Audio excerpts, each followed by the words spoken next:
Hello everyone, it's your host SethTheProgrammer, and today we're going to be touching up on a very heavily requested topic. You guys were like, Seth, what's your opinion on the Universe 7 team?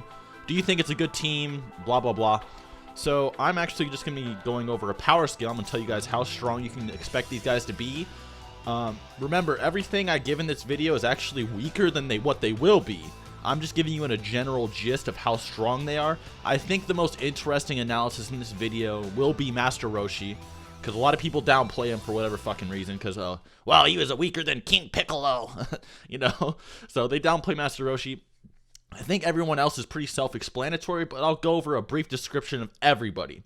So let's start from, we're going to be going from right to left on the poster, you know? So we're going to be starting off with my boy Piccolo. I fucking love this dude, and I was glad that he got in the Universe 6 tournament, and he whooped some Frost ass. Okay, so starting off with Piccolo. The thing about Piccolo is that Piccolo was training with Gohan, okay? Now, the thing about Gohan is that Gohan is kind of rusty, and I'm going to be doing Piccolo and Gohan at the same time because they kind of correlate to each other because Piccolo does scale to him, is that Gohan is rusty, but he's not, like, complete fodder to his mystic form, okay? He's actually relativistic. If you want to get technical, Tagoma, or Tagoma, potato, Tagoma was stated by Gohan to be as strong as Gohan in his prime, which is Mystic Gohan level. So Tagoma is Mystic Gohan level in Revival of F, okay?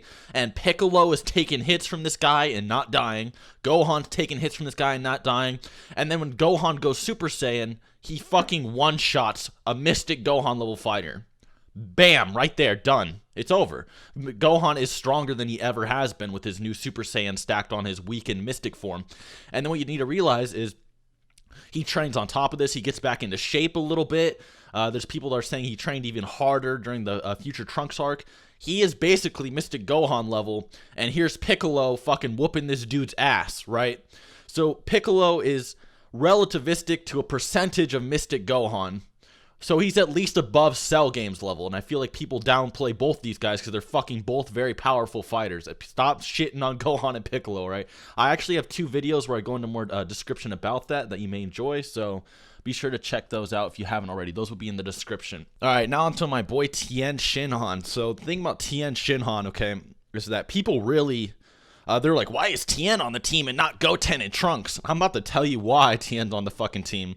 Okay, the thing about Tien is not only is he a magnificent fighter, probably one of the best fighters in the series, is that Tien, he worries more about technique than his potential. So the reason he showed up for the Android Assault is because he developed the Neo Tri-Beam attack. The Neo Tri-Beam attack was so powerful that he was able to actually dent semi-perfect Cell. He was actually able to put scratches on him. Cell couldn't do shit to him. Remember, this is the same semi-perfect Cell that could tank punches from Android 16 without feeling anything. He didn't even flinch when he got hit by Android 16. And here's fucking Tien Shinhan blasting this dude away.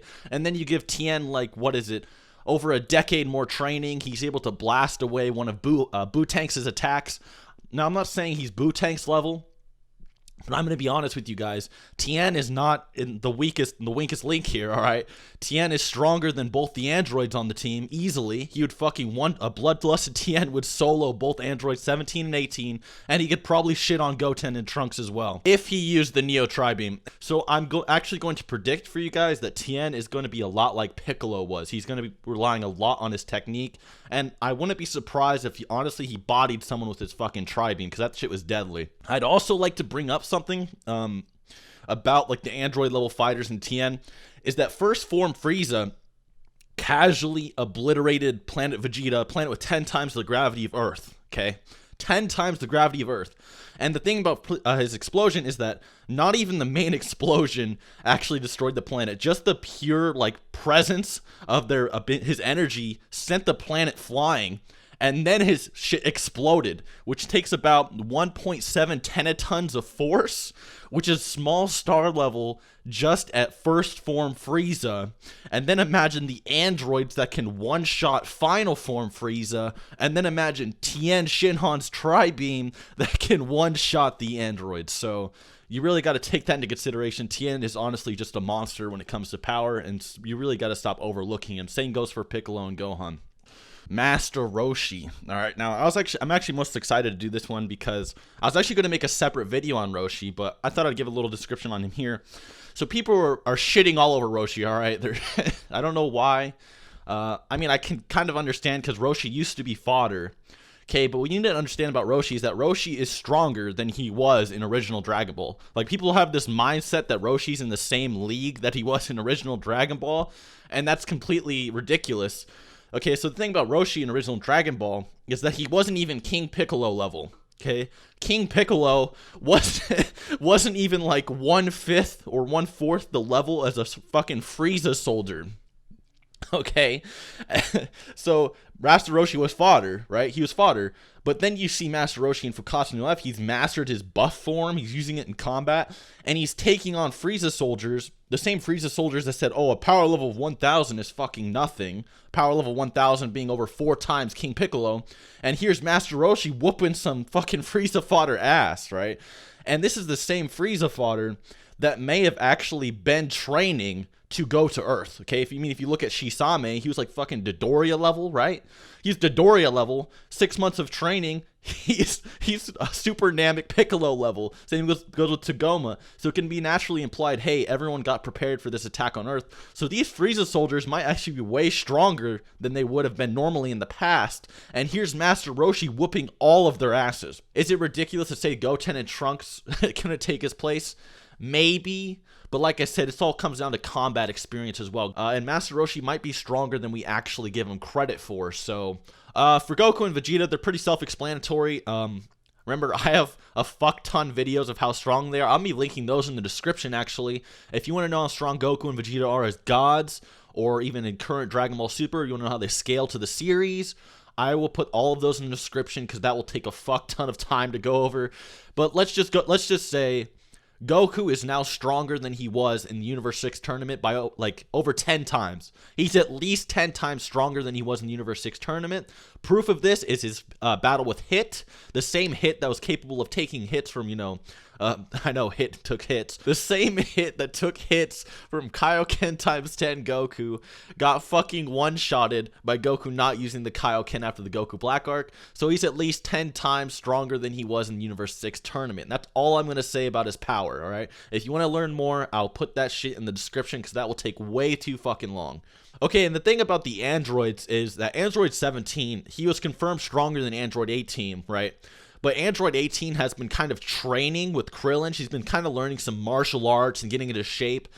So I would honestly say that she's just Android 17 level. I mean, we can't really say anything otherwise. I mean, feel free to say Android 17 is still stronger. That's perfectly fine. I'm just going to say in my own personal headcanon, I'm going to say they're more close than they were, during the Android arc because, she has been training and he's been going around being a fucking park ranger or something. And I'll go over this once again. They're basically star levels scaling off of Frieza's, star level feat earlier in the series. And especially, this actually correlates and makes sense when you consider the fact that Super Perfect Cell, who's probably a few dozens of times stronger at best, was capable of obliterating the solar system while not even at full power, because remember, he was putting more power behind his solar system level attack.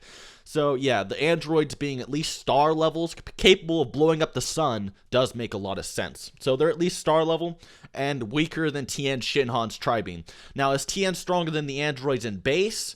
I'll leave that up to you guys. Okay, Krillin. Geekdom 101 was actually trying to forward people over to me. He's like, oh, Krillin would whoop Frieza's ass, I never said that. Okay, I just want to make that clear, but he can whoop Frieza's ass, all right? It's plausible when you consider the fact that, one, Krillin is somewhat relativistic to Tien. Tien would shit on Krillin. That is not arguable, okay? But Krillin is training now. Krillin has been training.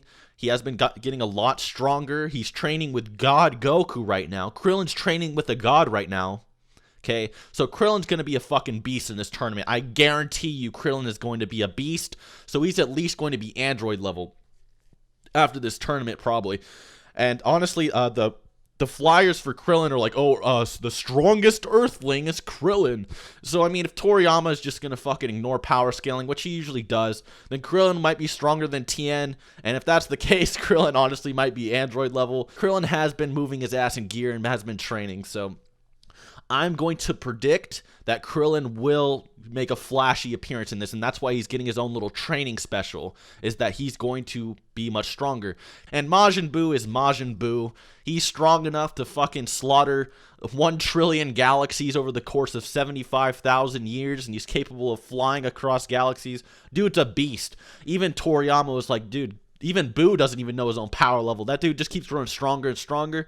So yeah, that's the thing about Buu, is that he grows stronger over the years because his power just constantly develops the more he consumes and eats. And especially after his battles with Goku, he would honestly learn more. So Buu is going to be much stronger than he was in the Buu saga, but he's probably going to be around the same. So don't really expect anything different for his fat ass that always sleeps all day. Anyways, guys, I hope you liked my list. This isn't really opinionated. This is actually kind of more factual. Where I did use my opinion, I did say, oh, that's my headcanon. I always do that. If you guys enjoy what I do, be sure to subscribe. Hope you enjoyed. Hope you learned something. And until next time.